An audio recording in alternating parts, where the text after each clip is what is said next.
The Locked On Podcast Network presents the College Sports Big 3 in 30. The three biggest stories in college sports. From our local experts at the Locked On Podcast Network.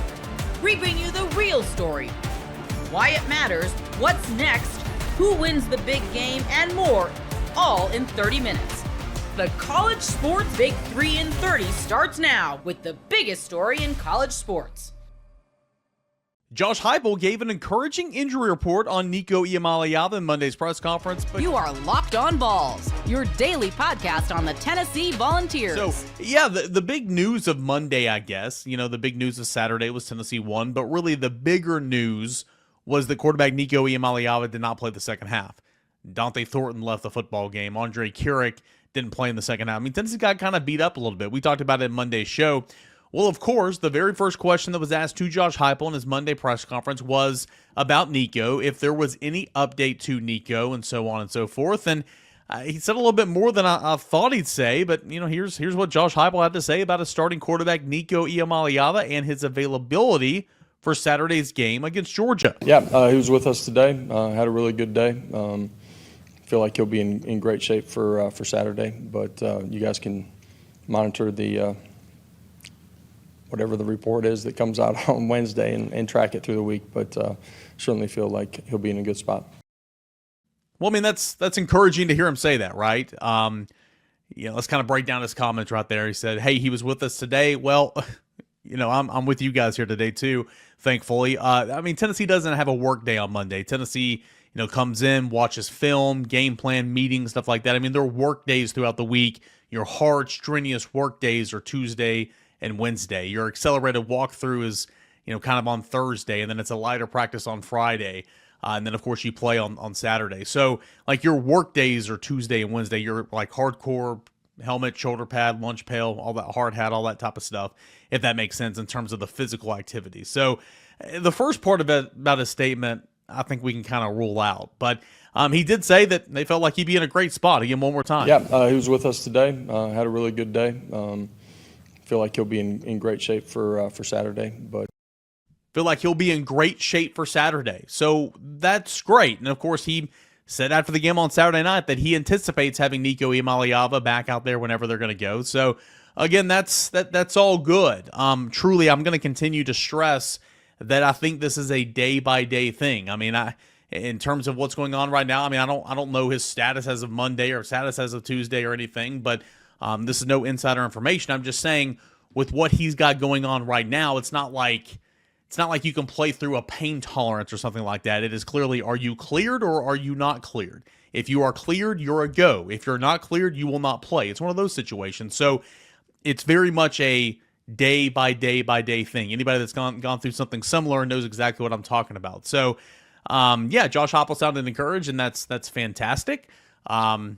I would, you know, wait and see for the Wednesday, Thursday, and Friday availability reports. I would assume Nico's going to be questionable on at least Wednesdays, and then we'll see Thursday or Fridays if that changes, you know, upgrades to probable or something like that. So I think that's what we really need to pay attention to. So there's encouragement, and it feels like Nico's going to be ready. But if Nico is not ready to play against Florida, what's the confidence level in Gaston Moore? How much practice time does he actually get? And, you know, typically your backup quarterback gets reps with the first team a little bit in the team portion. I mean, the overwhelming majority will go to the starter in the first team offense, but those role players, those receivers, like a Dane Davis at offensive tackle that plays 50% of the time, those tight ends that they rotate, not straight one offense, two offense, but some of those role players, and Gaston Moore's that backup quarterback, he'll get some reps, but you know, a lot of times, you know, the joke was in the NFL, if you're Peyton Manning's backup quarterback, you never practiced. You never did anything because Peyton hogged all the reps. Well, Gaston Moore does get reps in practice. Josh Heupel said that on Monday, and, you know, he said that, and Will Brooks had some things to say about Gaston Moore, and Miles Kitselman had some things to say about Gaston Moore. I kind of put all these together. This is what Tennessee's coach and players said about Gaston Moore and the confidence level they have in him. Yeah, Gaston gets reps throughout the course of practice every day, every week, and that's why he went out and played the way that he did, too. Yeah, Gaston's a super confident dude. You know, he has talked about, you know, how he feels really confident in his game and how he's ready at any point in time to get out there And, just coming out there and, obviously all of us other 10 guys out on the field, making sure that he knows that we got him, whether that's protection or details in the route. But, yeah, Gaston's a super confident kid, and everybody has faith in him. Yeah, I mean, obviously, Nico goes down. It's, you want our starting quarterback to be there, but, we all trust Gaston. And then just from, our defensive standpoint, we knew, we had the lead, so we know if they don't score, they can't win. So we just know, that's our mentality, not to let them score. So we knew we could win the game that way. That was Josh Heupel to Miles Kitzelman to Will Brooks talking about and speaking on Gaston Moore. I'm going to reiterate kind of what I said on Monday's show.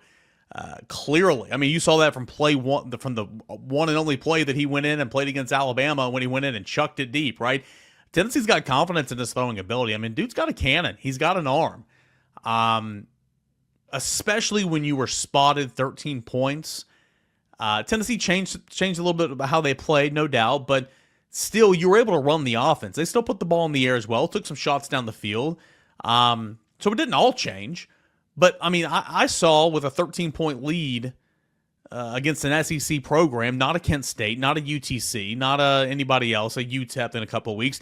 I saw Gaston Moore, Tennessee's backup quarterback, who's a walk-on, mind you, go out there and play fine. I mean, it from the play calling, it's evident that they've got confidence in his ability to go out there and run the offense. And remember, Gaston Moore knows this Tennessee offense better than anybody not named Josh Heupel on UT's campus. Why? Well, Joey Halsley maybe. But why? Well, because he was at UCF with Heupel, and then when Heupel went to Tennessee, he came with him and walked on. I mean, he's been in the system since 2020. Dude knows ball, especially this offensive system. So he's cool, he's calm, he's collective, he carries himself with a lot of confidence. I don't know about you guys, but I want that in a backup quarterback. And why not for Gaston Moore, right? Again, he knows this offense better than any player on the team. He's been there, done that. He's living the dream, right? He's not getting paid for it like you would in the NFL, but he's that second or third option at quarterback throughout his career. Not getting beat up an awful lot unless he's playing scout team, and even then they kind of protect those players. But you're on the team, you get all the perks. I don't know. He carries himself a little bit like just a confident guy, and that's what I want in a quarterback, and I certainly want that in a backup quarterback that has to step up and do some things. So by seeing Gaston Moore's play the other night, I'm confident that he can run the offense. Now, obviously, if he could run it better than Nico, he'd be the starting quarterback. I mean, I'm not trying to say that he's better than Nico. Certainly not.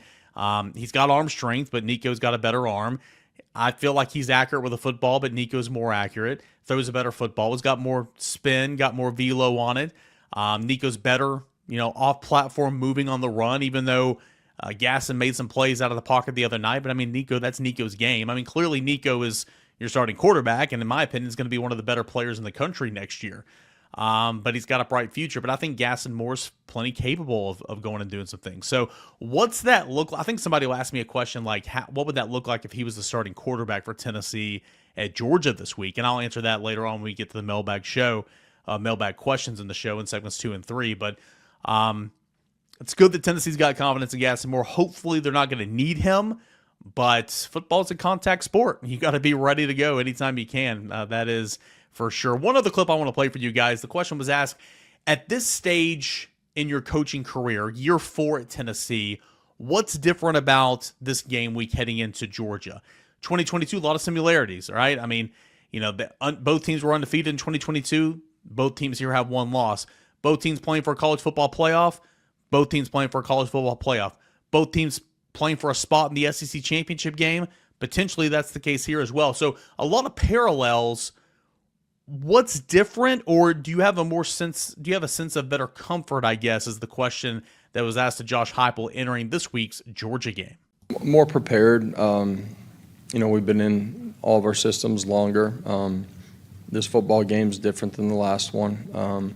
Still facing a great opponent, and you got to handle everything that comes with being in a game like this, and you earn the right to play in big football games, by what you do during the course of the season. And some of the things that didn't go well last time were a direct reflection of who we were playing, and some of it was some things that we can control too. And in these games, you got to do ordinary things at a really high level consistently, and for us, that means you got to prepare at an elite level. You got to practice really well and put yourself in a position to go play good football.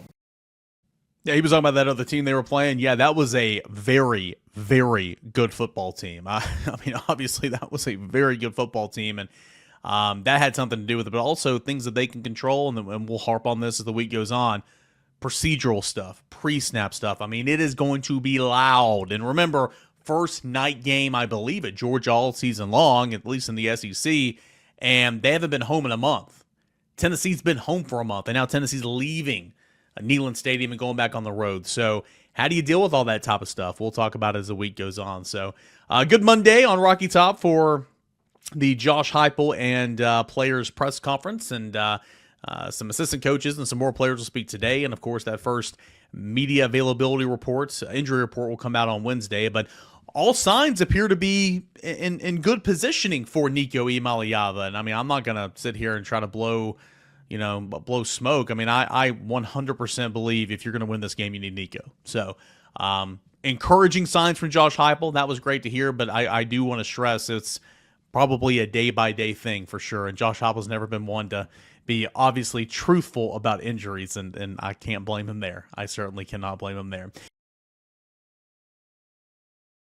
Guys, ever feel like you need a little boost in the bedroom? It's time to stop worrying about your performance and get Hims so you can feel confident knowing you can get hard and stay hard whenever you're in the mood. Hims is changing men's healthcare by providing you with access to affordable sexual health treatments from the comfort of your couch. Hims provides access to a range of doctor-trusted ED treatments like chewable hard mints and Viagra and Cialis, and their generics for up to 95% cheaper. The process is 100% online, so there's no need for uncomfortable doctor's visits. Start your free online visit today at hims.com/lockedon. That's HIMS.com/lockedon for your personalized ED treatment options. HIMS.com/lockedon. The products mentioned are chewable compounded products which are not approved by or verified for safety or effectiveness by the FDA. Prescriptions require an online consultation with a healthcare provider who will determine if appropriate. Restrictions apply. See website for details on important safety information. Subscription required. Prices vary based on products and subscription plan.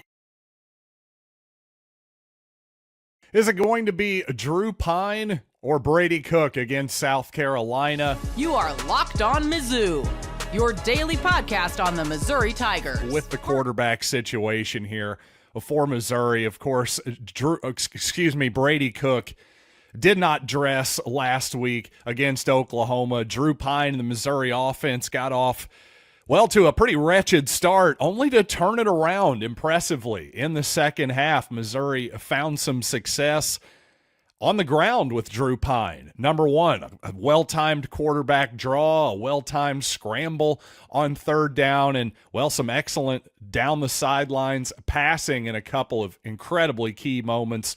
One to Luther Burden III, one to Theo Weiss for the touchdown. I'd say the Missouri should be a little bit better with Drew Pine this week, at least a little bit better prepared offensively. So it's really interesting because without quarterback injuries factored in for this week, South Carolina is projected over at ESPN.com, their S&P Plus projections. South Carolina projected to win by just 2 points, 26-24 over Missouri. And it definitely likes the Tigers a heck of a lot more than the polls. S&P Plus projections still have the Tigers rated as the 17th best team in the country, while the AP poll, for example, has the Tigers at 24th.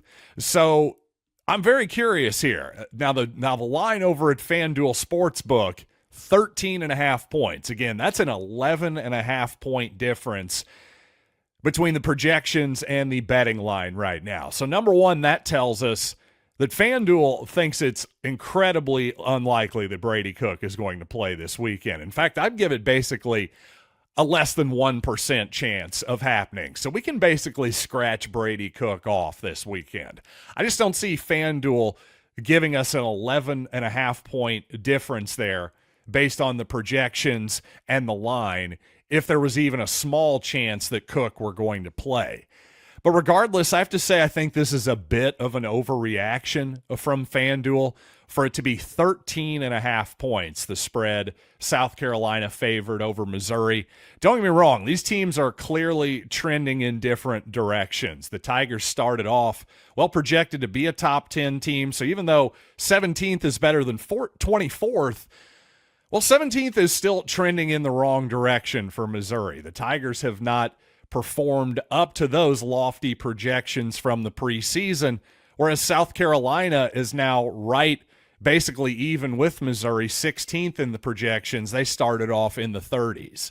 And after handling Texas A&M rather impressively a couple weeks ago, after handling Vanderbilt, a very improved Vanderbilt team down in Nashville, 28-7 this past week, well, that South Carolina pass rush in particular seems rather formidable, and the offense seems to be getting better here in the last few weeks. So I understand why FanDuel would project this, would set the point spread significantly higher than what the projections say. I totally get it based on the trends and also based on, well, obviously, FanDuel is going to factor in the injuries more than the actual on-paper statistical spreadsheet. So I get it, but at the same time, like I said before, Missouri seemed to have found at least a workable formula offensively. I don't think they're going to suddenly be an elite offense this week with Drew Pine behind center or anything like that. But I do think that they'll at least be competent. I think they'll be better than inept, which is what they looked in the first half against Oklahoma. And while I'll give South Carolina's defense a lot of credit, especially that pass rush, you got to give Oklahoma's front seven a lot of credit as well. The Missouri offensive line has struggled at times this season, but you got to give Oklahoma credit. They were consistently putting a lot of pressure on Drew Pine, even from up the middle of the field, not just from the edges as well. So hopefully Missouri can do a lot better this week against that South Carolina pass rush. Expect to see, well, more draw plays and more screen plays, quite possibly to counter that effect. Now I have to say, based on the betting line, which to repeat myself is 13.5 South Carolina favored over Missouri over at FanDuel Sportsbook at the moment, that brings up another question to me, just the certainty in which FanDuel thinks, nope, there's no question that Brady Cook is out this week. That's what that's telling me. So that does make me ask another question. When Eli Drinkwitz sounds like, hey, we're not ruling out Brady Cook for the season, don't anybody get it twisted. Well, that makes me wonder, does Eli Drinkwitz mean the regular season, or does he mean more the postseason? Is he saying that, hey, Brady has a chance to be back for a bowl game or potentially the college football playoff, any type of postseason action that Missouri might find it in? That would be the question that I would ask Eli Drinkwitz if I were in front of him. Not necessarily expecting a direct answer there, but I do think that's at least a topic worth exploring. What exactly did Eli Drinkwitz mean by the season when it comes to Brady Cook?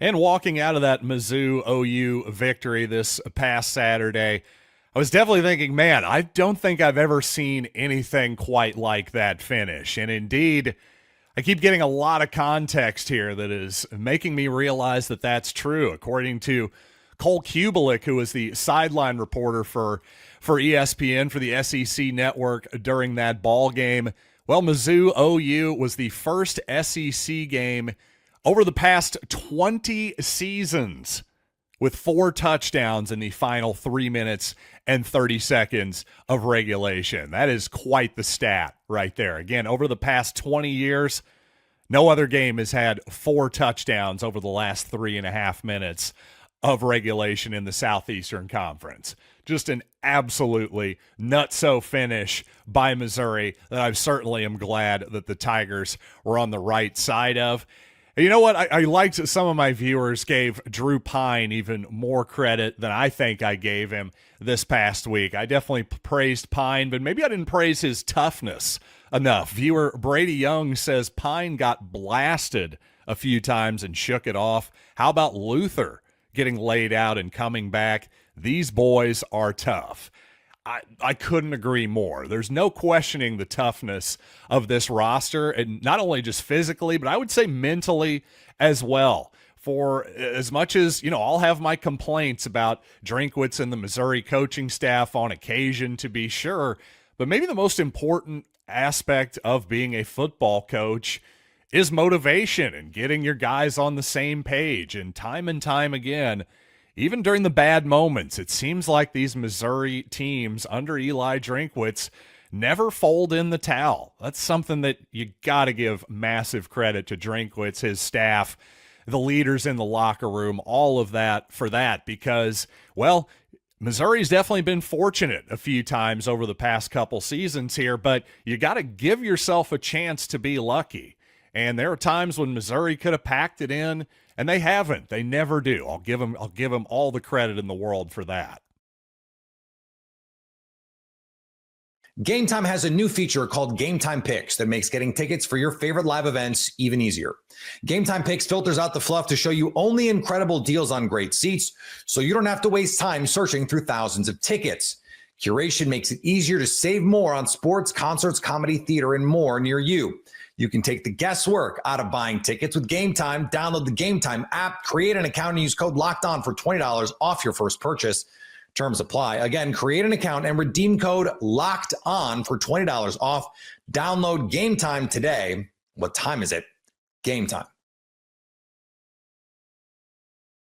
You are Locked On Buffs, your daily podcast on the Colorado Buffaloes. I think this past weekend of Big 12 football was filled with fascinating games that were sort of clouded by iffy officiating. And it's really unfortunate that that's what it comes down to, because I feel like these games had sort of instant classic feels to them, and we're walking away talking about how the refs either cost a team a game, gave a team a game, or whatever it is. So obviously we'll start with BYU. The BYU-Utah game is a historic rivalry, the Holy War. Utah leads the series historically. Utah's struggling a lot this year. The two teams kind of like flipped. Utah was expected to run the conference, and BYU was projected to finish near the bottom. They're flipped around. Utah is fighting for bowl eligibility, and BYU is currently in first place in the conference,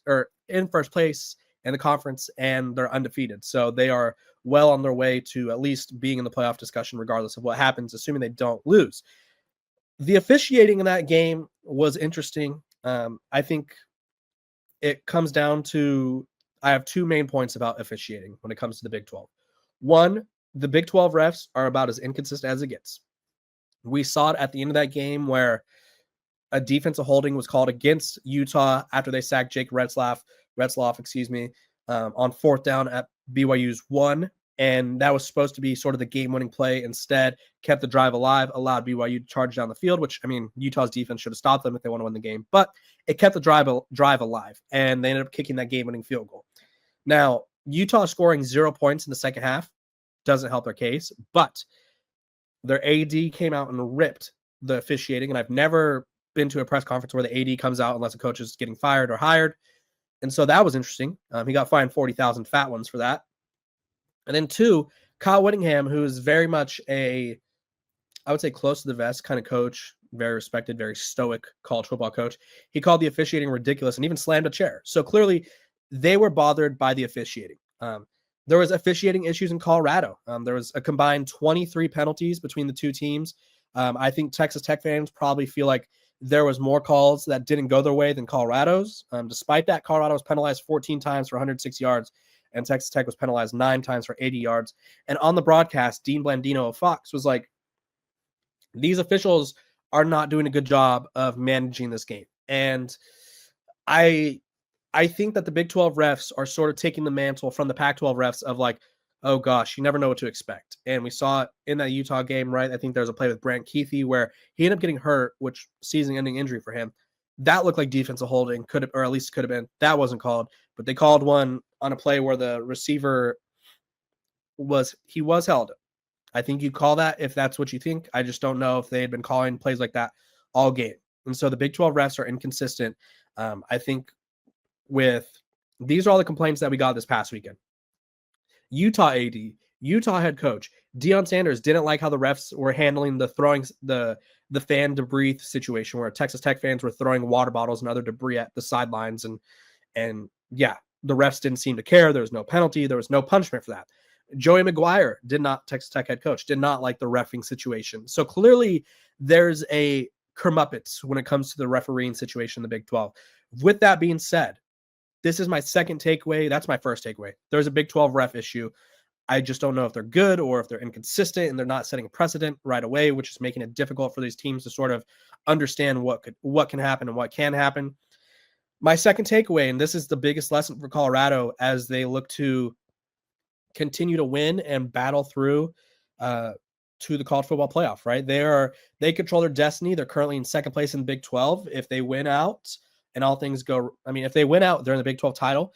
They'll probably end up facing BYU unless they lose a game and then things get complicated. But my biggest lesson for Colorado, my biggest takeaway for Coach Prime's squad is you cannot be in a situation to where the officiating can decide the game. And I personally have the mindset that officiating can't decide a game in the sense of like BYU game, for instance, did that call allow BYU's drive to continue after it would have ended at the 1 yard line? Utah probably would have powered it in, gone up by, I think, 10 or so. Yes, 100%. Or I think they were, I'm bad at math. Either way, they would have gone up by a margin that they were unable to come back from. So it would have been 28-19. Yeah, I think that did play a factor in BYU winning the game. That being said, if you're Utah, you can't score 21 second quarter points and not score again. If you're Utah, you can't have your quarterback be absolutely nails in the first half and then finish the game 12 of 21 for 110 yards. If you're Utah, you can't allow BYU to win a game where they go 1 of 12 on third down conversions. You also had more penalties for more penalty yards. You won the time of possession, and you had 3 turnovers. So those moments are more important to me than one call. That being said, I think the general population, whether it be teams, fans, coaches I think are a little bit better at this, will point to one moment and be like, hey, that cost us the game. And it's like, did that cost you the game? Or was that just the most memorable moment at that time? Because that's what it seems like to me. I think same thing with Texas Tech, right? Texas Tech fans were complaining about the calls that were called or weren't called in this game against Colorado. Let's just go through the big moments, right? You had a 13-point lead in the first half, first quarter, mind you. And then Colorado scores a touchdown, and then you go punt, miss field goal, and then you score a touchdown in the third quarter after Colorado scored to take the lead. Colorado scores again. You go turnover on downs after a Colorado touchdown, interception, fumble, downs, fumble return touchdown. That fumble return touchdown happened when it was 34-27. Obviously, they had to charge down the field and score a touchdown with, I think, 1 or 2 timeouts. But Barrett Morton gets the ball knocked out of him. Texas Tech wide receiver had a prime opportunity to pick that ball up. Instead, it was Shiloh Sanders who had the wherewithal to do so. So you can't blame the officiating. I'm not going to pretend like the officiating in these games weren't questionable, poor, horrific. That being said, BYU, Utah, Texas Tech, and Colorado, every team had moments in those games where they either capitalized or squandered a prime opportunity. So this being said, for Colorado, you have to handle business. You have to take the refs out of the game. You have to make it so they're not a factor. You have to make it so your season and championship aspirations, playoff aspirations cannot come down to, well, if we got that call from the refs, we win that game. If it comes down to that, you were never meant to be that team.